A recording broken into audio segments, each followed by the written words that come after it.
할렐루야. 누가 죄인인가? 2입니다.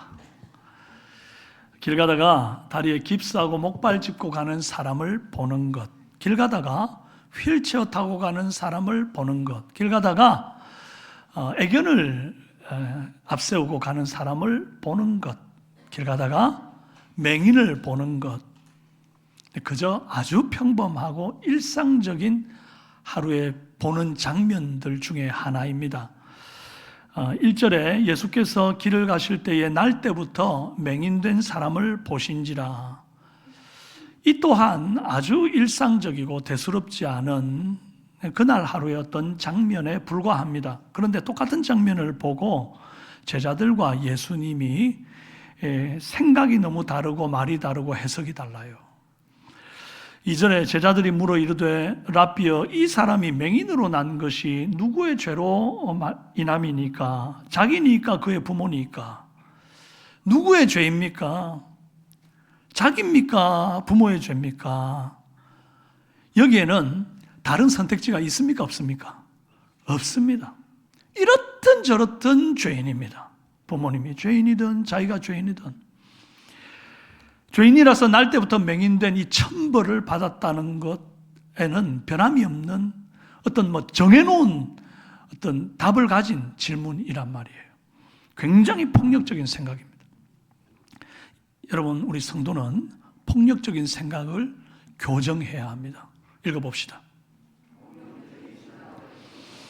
어째서 제자들이 이렇게 당연한 이 생각을 아주 당연하게 하고 있을까요? 어릴 때 저희 할머니가 예수님 믿기 전에 저 허리 굽어가지고 꼬꼬랑 했거든요. 그러니까 너무 아파가지고 진통제로 생활을 하시니까 그때마다 하시는 말씀이 아이고 내가 전생에 무슨 죄를 지어서 이렇게 아프노 그러셨어요. 제 아버지가 좀 일찍 돌아가셨잖아요. 그러니까 자식을 앞세운 부모 마음이 얼마나 황망하겠어요. 그러니까 하시는 말씀이 내가 전생에 무슨 죄가 많아서 이런 꼴을 다 보고 사노 그러셨다고요? 오래전 불교 문화가 보편적이었던 시대 사람들은 무슨 안 좋은 일만 생기면 이런 생각을 해요.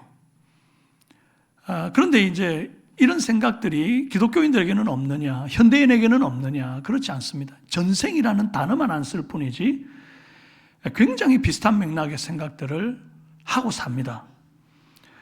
저 사람이 맹인으로 난 것은 부모의 죄입니까? 저 사람의 죄입니까?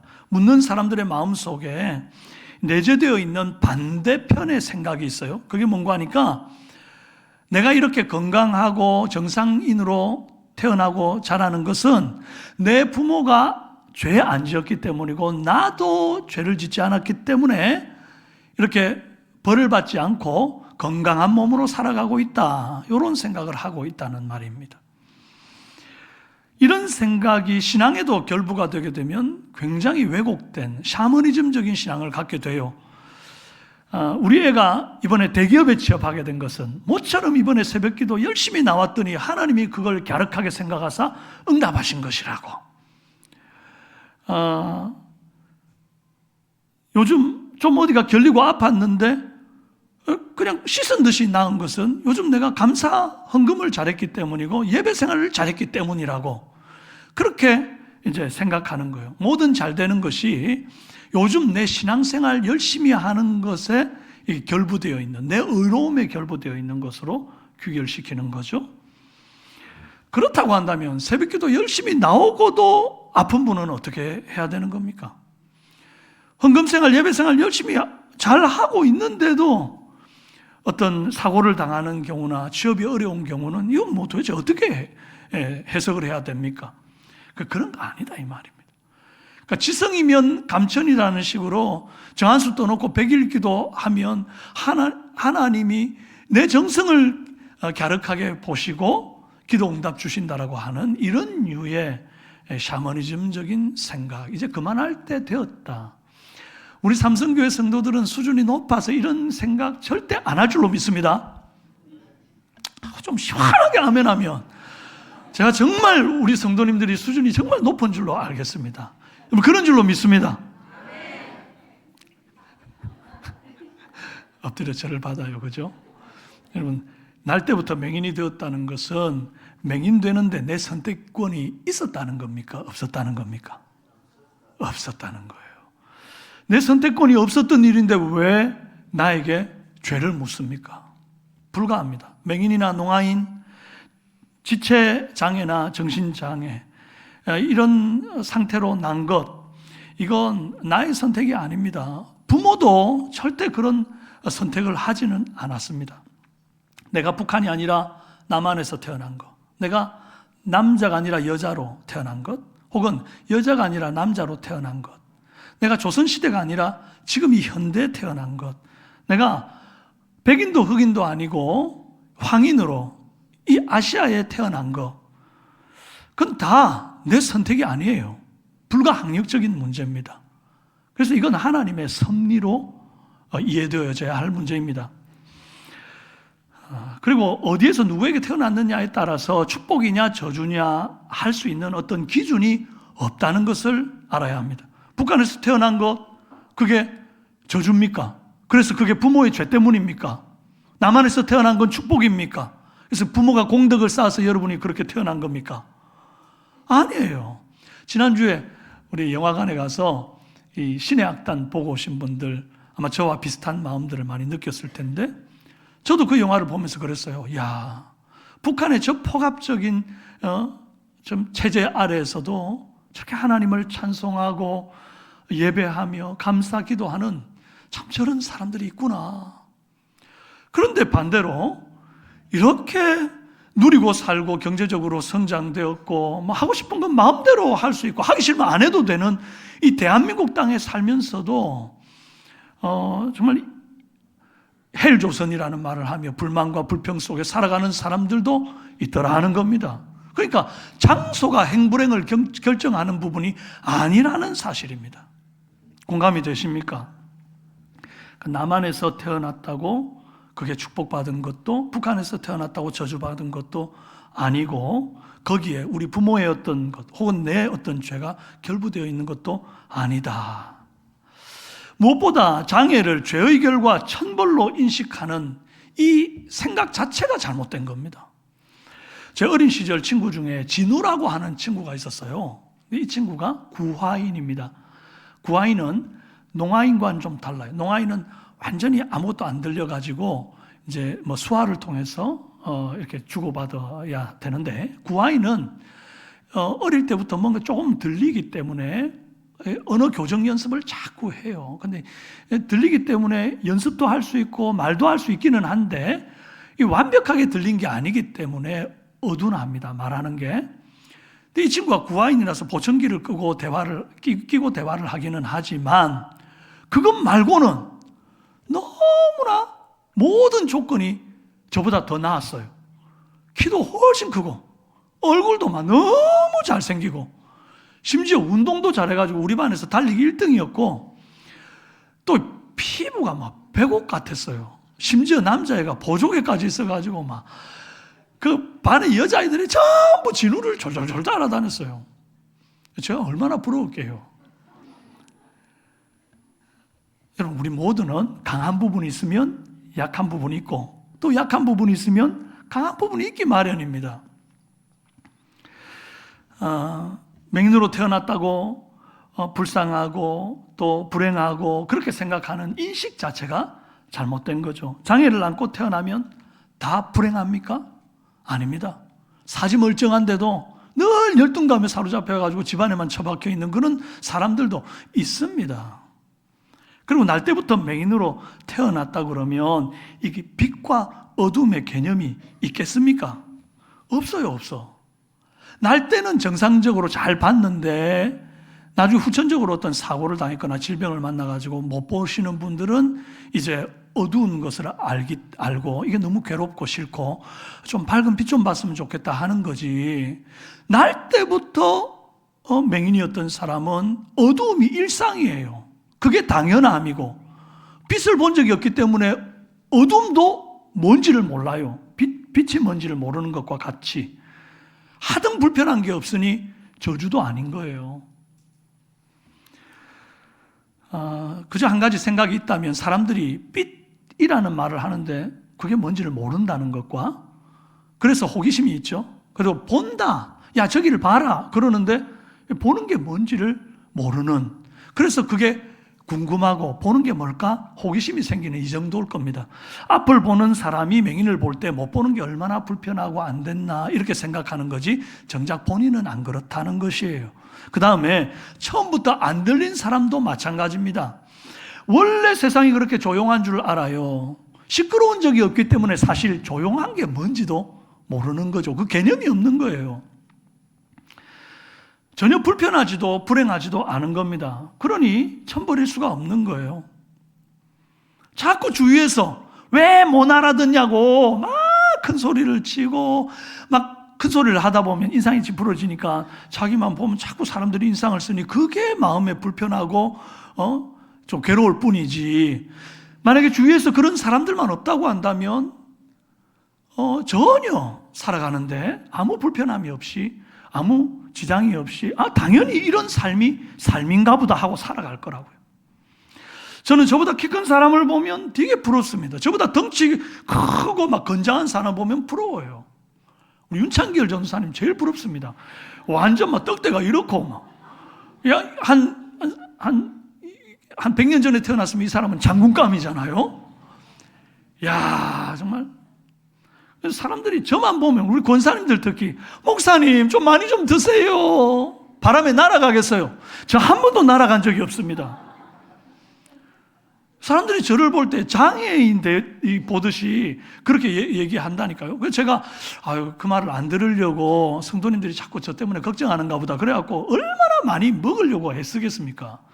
하루에 막 4끼도 먹어보고 5끼도 먹어보고, 먹으니까 배만 벌렁 나오고 막 거북하고 막 괴롭고, 그렇다고 살이나 찌는가? 또 안 쪄요. 저는 가성비가 참 안 나오는 사람입니다. 여러분, 저한테 밥 사줘봐야 보람이 없는 사람입니다. 그러니까 뭘 기대하지 말고 사주려면 사주고, 전 먹여가지고 살 찌우려고 그러면 그 기대감, 그 가지면 실망만 하십니다. 근데 저만 그럴까요? 아닙니다. 저랑 반대되는 고민을 하는 사람 또 있어요. 물만 먹어도 살찐다는 사람들. 그게 또 하나의 장애입니다. 사실 우리는 다 하나씩 장애를 안고 살아요. 어떤 사람은 피부가 까무잡잡해가지고 별명이 깜상이라니까 그게 열등감이고 장애고 여러분, 다 우리는 하나씩 장애를 안고 삽니다. 그 장애 중에 하나가 앞을 못 보는 것, 또 귀가 안 들리는 것, 이런 것일 뿐인 거예요. 성경적으로도 에스겔서 18장 2절에서 4절 말씀해 보면, 너희가 이스라엘 땅에 관한 속담에 이르기를 아버지가 신 포도를 먹었으므로 그의 아들의 이가 시다고 하면 어찌 됨이냐. 아버지가 신 포도를 먹었다고 해서 아들이 실 이유는 없죠. 아들이 먹어야 시다 이 말인 거죠. 그것처럼 부모의 죄가 자식에게 유전되는 거 아니다, 그리 말씀한 겁니다. 주 여호와의 말씀이니라. 내가 나의 삶을 두고 맹세하노니 너희가 이스라엘 가운데서 다시는 이 속담을 쓰지 못하게 되리라. 모든 영혼이 다 내게 속한지라. 아버지의 영혼이 내게 속함같이 그의 아들의 영혼도 내게 속하였나니 범죄하는 그 영혼은 죽으리라. 그 범죄한 자기의 죄의 대가만 받는다, 죄의 형벌만 받는다, 그 말인 겁니다. 이 말씀이 있기 훨씬 이전에 주님께서 그 부모의 죄를 자녀의 3대까지 묻겠다, 그러나 복은 1000대까지 베풀겠다, 그리 말씀하신 적이 있으시죠. 이것은 주님이 얼마나 성도를 사랑하고 복 주시기를 원하신가를 말씀하시면서 하신 말씀인데, 이 말씀 때문에 죄가 부모로부터 3대로 대물림된다, 거기에 꽂혀 계시는 분들인데 그렇지 않다는 겁니다. 주님께서 이후에 분명히 이렇게 새로운 말씀으로 두 번 다시 그런 속담 못하게 하겠다, 자기의 죄로 말미암아 죽을 뿐이다, 그리 말했단 말이죠. 그러니 2000년대 초반에 있었던 가게에 흐르는 저주를 끊으라, 이런 책이나 설교나 그런 것들에 현혹될 필요 없다 이 말입니다. 절대 비성경적인 말이다, 시대착오적인 말이다 이 말이에요. 그런 생각 끊어버리시기를 바랍니다. 예수님 뭐라고 그랬어요? 3절에 예수님께서 대답하시되 이 사람이나 그 부모의 죄로 인한 것이 아니라 그에게서 하나님이 하시는 일을 나타내고자 하심이라.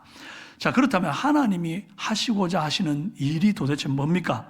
그 일은 바로 맹인이 실로암 연못가에서 눈을 뜨는 이 과정을 통해서, 이 퍼포먼스를 통해서 성전에 올라가던 모든 사람들이 이제 그 맹인을 보고, 그 맹인의 눈 뜨는 과정을 보고 시청각적으로 어떤 하나님의 메시지를 받게 되는 일입니다.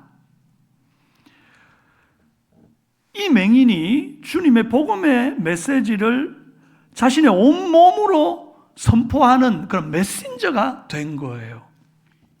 그러면 어떤 메시지를 전하느냐? 6절에서 7절에 이 말씀을 하시고는 땅에 침을 뱉어 진흙을 이겨 그의 눈에 바르시고 이르시되 실로암 못에 가서 씻으라 하시니 이에 가서 씻고 밝은 눈으로 왔더라. 그래요. 왜 더럽게 침을 뱉어서 진흙을 눈에 이겨 발랐느냐? 침에 무슨 치유의 성분이 있었느냐? 이런 거 궁금해할 필요가 없어요. 이런 건 하등 중요한 것도 아니고 주님이 하실 일도 아닙니다. 예수님이 맹인의 눈에 발라주신 것이 침을 이겨 진흙을 발랐다는 사실은 누구만 압니까? 눈 떠서 보고 있는 사람만 알아요. 정작 소경은 자기 눈에 진흙을 발랐는지 연고를 발랐는지 알아요? 몰라요? 몰라요.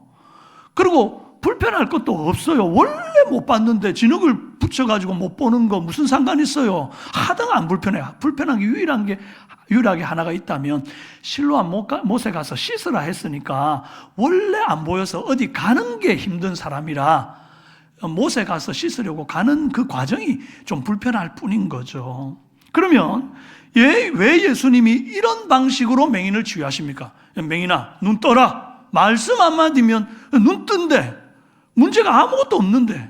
그런데 왜 굳이 이런 방식으로 이렇게 맹인의 눈을 뜨게 하셨을까? 이유가 있죠. 이유 없는 행동을 하실 일이 아니죠. 이 퍼포먼스 자체가 하나의 메시지고 하나님이 하시는 일을 나타내는 것입니다. 이 맹인이 있던 길이 어디냐부터 먼저 한번 봐요.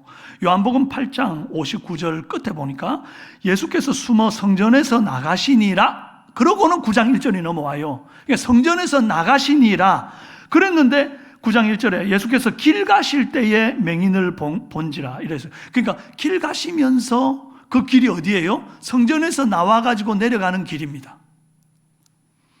현대 성경지리학자들과 고고학자들이 공통적으로 하는 말이 이 성전산을 향해 올라가는 수많은 예배자들에게 구걸하고 있는 사람이 바로 이 맹인이다, 이렇게 말합니다. 자, 사진 하나 보십시오.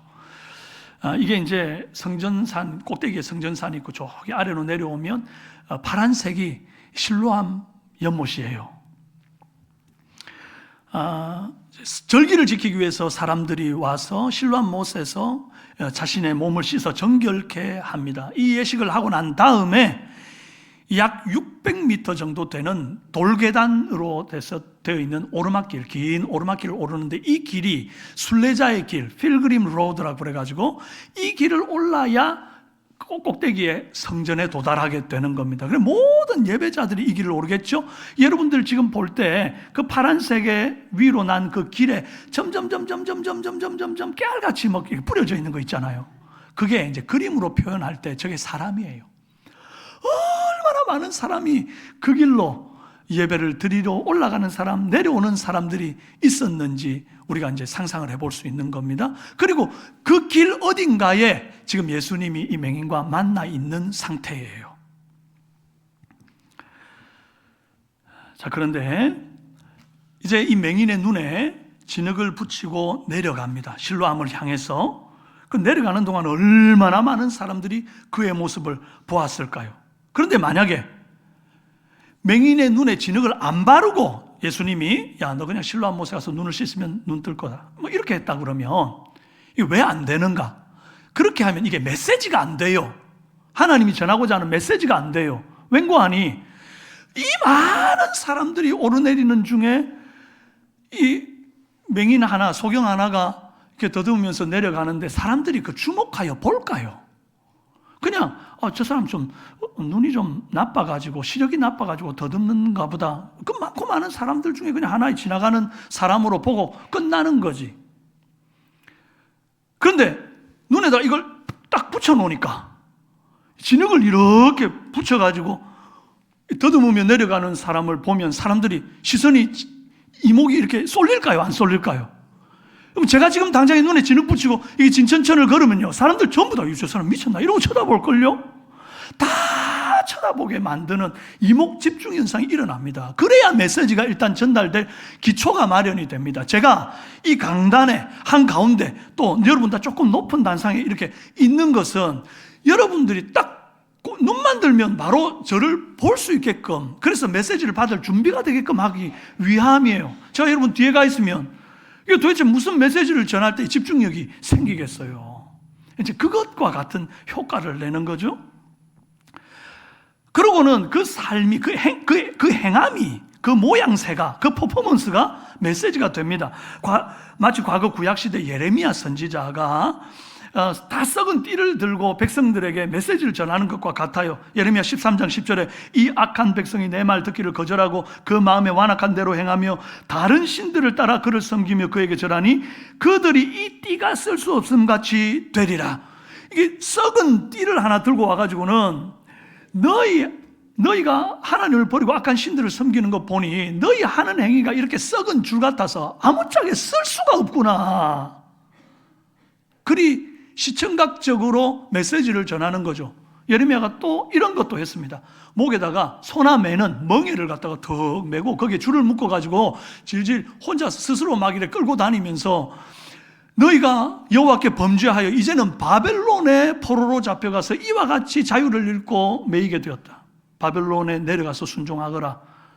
이제 그 메시지를 온 몸으로 이렇게 막 던지거든요. 이와 같은 상황이 지금 이 맹인의 상황인 겁니다.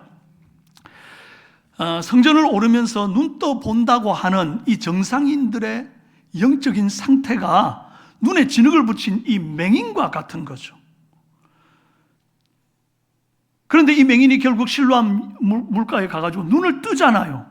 그때 그 진흙이 이렇게 붙이고 내려간 사람은 어떻게 됐어? 보니까 저 사람 눈을 뜬 거예요. 세상에나. 그러면서 이제 깨달으라는 게 뭡니까? 예수님이, 빛 대신 예수님이 지금 내 눈앞에 와 있어요. 그리스도가 내 눈앞에 와 있어요. 메시아, 우리가 기다리던 분이 왔어요. 그런데도 내가 멀쩡히 눈을 뜨고도 이분이 그리스도인지를 몰라보니 나는 맹인과 같다는 겁니다. 근데 이 맹인이 빛을 보고 새 생명을 얻으려면 어떻게 해야 되는가? 예수 그리스도의 말씀에 순종하고 그 말씀을 받아들여 영접하게 되면 비로소 눈을 뜨게 되고 새 생명을 얻게 된다는 메시지를 지금 이 맹인의 퍼포먼스를 통해서 지금 하나님의 메시지를 선포하고 있는 중이란 말이에요. 이해가 되신 거죠? 그래서 이 사람이 처음에 누구 죄 때문입니까? 죄인 취급을 받았는데 알고 보니까 아니다. 이 사람은 하나님의 하실 일을 나타내는 자, 곧 사명자다. 이렇게 된 거예요. 순식간에 이 사람이 지금 예레미야 같은 선지자적 역할을 감당하고 있는 거예요. 이것이 맹인을 통해서 하나님 하실 일입니다. 오늘 성도인 저와 여러분들이 겪게 되는 여러 가지 장애나 시련들이 누구의 죄로 해석될 문제가 아닙니다. 그건 다 어떻게 해석되어져야 하는가? 하나님이 저와 여러분들이 겪는 어떤 장애나 시련을 통해서 세상 사람들에게 메시지를 던지고 싶으신 거예요. 어떤 메시지? 그 장애에서 기도 가운데 기적적으로 회복함을 얻었으면 그것으로 하나님께 영광을 돌리며 봐라, 하나님 지금도 살아있지 않느냐 하는 메시지가 되겠습니다. 그러나 내가 장애가 있고 또 어떤 시련이 있는데 그 기도 가운데서 이게 막 기적적으로 낫는 건 아니지만 그러나 주님이 여전히 나와 함께 하시고 임마누엘 하심을 알고 이런 가운데서도 하나님 내게 주시는 사명이 있고 또 내게 베푸시는 그 은혜가 느껴져서 감사하고 찬송하며 이렇게 살아가면 다른 불신자 같으면 똑같은 시련, 똑같은 장애를 입고 막 원망하고 불평하고 막 죽겠다 하고 절망하고 이럴 텐데 도대체 저 사람은 왜 저렇게 밝고 소망이 있다 하고 저렇게 웃고 다니고 저렇게 뭔가 하나님 앞에 예배를 하고 왜 저럴까? 알고 보니까 저 사람 속에 예수가 있구나. 하나님을 믿는구나. 그러면 저 사람은 저렇게 생명의 기쁨을 누리는 사람이 되는구나. 그 메시지를 장애와 시련을 입은 성도를 통해 세상 가운데 보이고 싶어 하는 거예요. 그래서 그 장애가 해결이 됐든 시련이 해결이 됐든 안 됐든 관계없이 우리 성도는 세상 가운데 주님의 메시지를 전하는 선지자적 역할을 감당하는 사람들이다 이 말입니다. 할렐루야. 저와 여러분이 시련을 달리 보는 눈이 열리기를 바랍니다. 자, 그래서 제가 이 본문에서 더 심각하게 보는 것은 듣는 사람이 상처받을 걸 전혀 생각하지 않고 말이라고 다 뱉어버리는 아주 폭력적인 말습관, 이 제자들의 말습관에 있어요. 자, 폭력적인 말을 교정하라 한번 받아해 봅시다. 랍비여, 이 사람이 맹인으로 난 것이 누구의 죄 때문이니까? 저 사람이가 아니에요. 이 사람입니다. 여러분, 정황상 가까이 있어요? 멀리 있어요? 가까이 있는 겁니다. 여러분, 물건 고를 때 저거 얼마예요? 할 때는 멀리 있는 거예요. 이거 얼마예요? 할 때는 내가 지시를 할 정도로 가까이 있는 거잖아요. 그러면 이 맹인의 귀에 제자들이 정말 마음에 상처를 주는 그런 말을 하는 게 들렸겠어요? 안 들렸겠어요? 들렸겠죠. 예수님이 하시는 말도 들렸겠죠. 맹인이지 이 귀가 먹은 건 아니니까 다 들린단 말이에요. 평소 제자들이 약자들에게 얼마나 배려 없이 말하는 습관이 있는지 우리가 압니다. 마태복음 19장 13절에 그때 사람들이 예수께서 안수하여 기도해 주심을 바라고 어린 아이들을 데리고 오매 제자들이 뭐 했다고요? 꾸짖거늘. 어린 아이가 왔으면 아이고 기특하다, 네가 기도 받으러 왔니? 이래야 되는데 꾸짖었다는 거예요. 애들은 가라 그러면서. 약자에 대한 배려가 없는 거죠.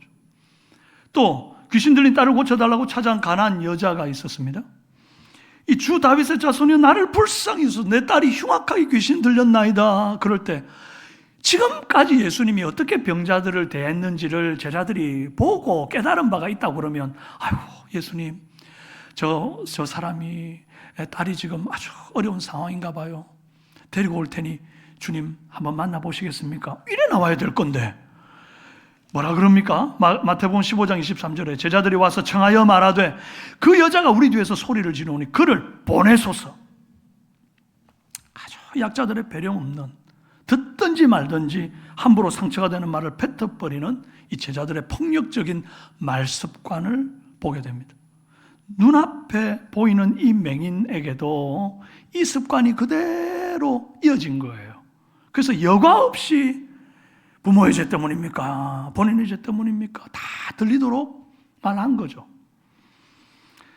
호주의 신학자 레온 모리스가 이렇게 말합니다. 이 대화가 맹인이 충분히 들을 수 있는 거리에서 일어났다고 본다. 제자들이 맹인을 하나의 신학적 주제나 물건처럼 취급하며 비인격적인 질문을 던졌을 때 맹인은 큰 소외감과 상처를 느꼈을 것이다.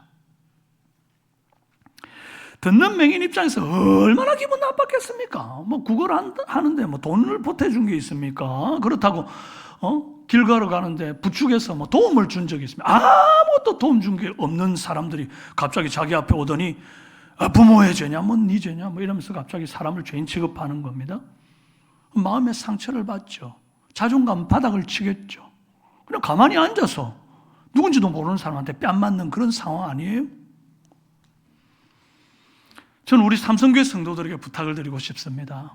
말 한마디를 해도 상대방에게 이렇게 깊이 배려하고 생각해서 하는 말 한마디, 그리고 그 말이 사람에게 상처를 주는 게 아니라 오히려 격려하고 일으켜 세우는 말이 되기를 바랍니다. 특히 소그룹 목장 안에서 그러기를 바라고 새가족들에게 그렇게 하기를 바랍니다. 작고하신 강영우 박사님이 중학교 1학년 때에 친구가 던진 돌에 한쪽 눈을 맞아가지고 실명을 하고 이걸 고치려고 치료하는 과정에서 두 눈이 다 멀어버립니다. 이걸 어쩔 도리가 없는 상태에서 어느 날 그의 어머니가 실명한 아들에게 이렇게 말해요. 영우야, 하나님이 너에게 눈을 안 주신 것이 아니라 다른 사람보다 더 큰 사명을 주시려고 그런 것일지도 모르겠다. 그 말을 들은 어린 강영우가 자신의 장애를 불행으로 생각하지를 않고 하나님의 부르심, 사명으로 생각하기 시작합니다. 그리고 열심히 공부합니다. 얼마나 힘들겠어요. 앞도 안 보이는데 공부를 해야 하니. 그런데 열심히 공부해서 연세대학교를 졸업하고 미국 피츠버그 대학에서 박사학위를 땁니다. 그러고는 대한민국 사람으로는 최초로 백악관 국가장애위원회 이 정책 차관보를 하고 또 유엔 장애위원회 부의장으로 활동을 합니다. 정상인도 감당하기 힘든 일들, 그 일들을 감당하는데 이 자기가 장애를 입은 것이 주님 주신 사명으로 알고 장애인들의 인권, 그들의 어떤 안전, 그들의 교육 이런 부분에 굉장히 많은 부분에 힘을 쓰고 또 새롭게 하는 일들을 이분이 했단 말이죠. 이 강영우 박사가 자신의 삶을 간증할 때에 이리 말합니다. 어머니의 그 한마디가 제 인생을 바꾸었습니다 라고 해요.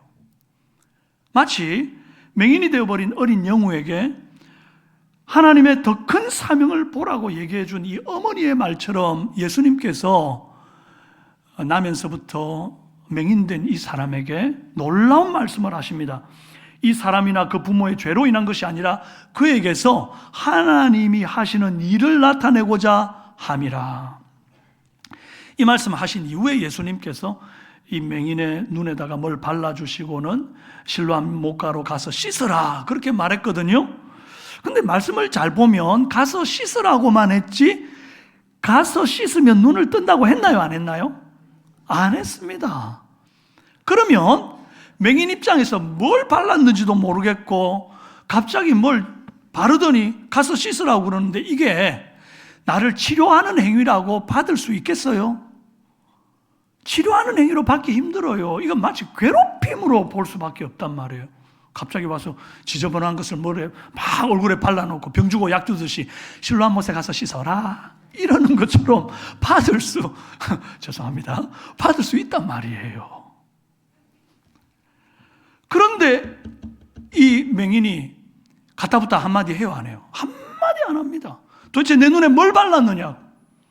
내가 실로암 못에 가서 씻으면 그 수고를 해서 가서 씻으면 도대체 뭐가 달라지는 게 있냐고 한마디 묻지를 않고 온전한 순종으로 실로암 못에 가서 눈을 씻습니다. 그리고 눈을 떠요. 이에 대해서 칼빈이 이렇게 말합니다. 맹인은 눈이 멀었기 때문에 주변 소리에 극도로 예민하다. 제자들의 무정한 질문과 대조되는 예수님의 은혜로운 말씀을 듣는 순간 맹인의 마음속에 믿음의 씨앗이 심겼다. 그러니까 예수님의 말씀을 듣고 나니 믿음의 씨앗이 심겼다. 이 굉장히 성경적인 말입니다. 믿음은 들음에서 나며 들으면 하나님의 말씀으로 말미암기 때문이죠. 개혁주의 신학자 매튜 헨리는 이렇게 말합니다. 예수님의 대답이 맹인에게 형언할 수 없는 위로가 되었을 것이다. 평생을 죄의 대가라는 낙인 속에 살던 그가 자신의 고난이 하나님의 영광을 위한 것이라는 선포를 듣고 큰 힘을 얻었기에 진흙을 바르는 낯선 행위에도 기꺼이 순종할 수 있었다. 이렇게 말했다고요. 개혁주의 신학자들의 공통적인 견해가 뭐죠? 이 맹인이 제자들과 예수님이 하는 말을 다 들었다는 것과 듣고 난 이후에 예수님의 말씀 한마디가 믿음이 되어서 순종으로 옮겨졌다는 겁니다. 결국 이 맹인의 순종의 이유는 딱 하나입니다. 예수님의 한마디 말씀. 예수님의 말 한마디에 그 자존감이 바닥을 치던 인생, 만물의 찢기처럼 여김받던 쓸모없는 인생, 오히려 그 순례자의 길에 미관을 해치는 존재로만 여겨지던 그 자존감 낮은 인생이 하나님의 영광을 나타내는 선지자적으로 메시지를 선포하는 존재로 의미를 더하게 되었습니다. 말 한마디에. 그래서 그 이후의 삶이 절망과 한숨이 아니라 소망과 기대로 가득 차게 돼요. 하나님이 하실 일을 나타낼 사람이다. 그렇게 말하니까 실로암 못에 가서 씻으라 할 때에 나를 통해 하나님이 하실 일이 나타난다고? 뭔지는 모르지만 한번 순종해보자. 어떤 일이 내 삶에 나타나는지 한번 봐야 되겠다. 소망이 생기고 기대감이 생기는 거예요. 오늘 우리는 장애를 가진 사람들 혹은 시련을 당하고 있는 사람들에게 어떤 생각, 어떤 말을 하고 있습니까? 말 한마디가 낙심한 심령을 일으킵니다.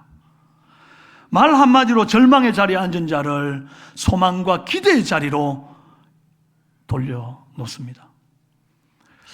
성도에게 있어서 장애와 시련은 결코 수치도 죄도 아닙니다. 우리는 두 눈 멀쩡히 뜨고도 예수님을 보지 못하는 영적인 소경된 여러 많은 불신자들에게 빛 대신 주님의 메신저로 파송된 사람들입니다. 주님이 우리를 여러분의 가정과 직장과 여러분의 사업터로 보내셔가지고 하나님이 나를 통해서 하시는 아름다운 일들을 예수 믿으면 어떤 사람이 되는지, 예수 믿으면 삶이 어떻게 소망이 있고 희망이 있는지를 보여주시는 어떤 메신저로 여러분 쓰고자 하는데, 여러분 안에 폭력적인 생각이 있으면 되겠습니까? 폭력적인 언어가 있으면 되겠습니까? 그것들 절연하게 끊어버리고 내 삶과 내 행동을 통해 세상 가운데 주님이 하실 영광스러운 일들을 드러내는 아름다운 메신저들이 다 되시기를 주님의 이름으로 축원합니다.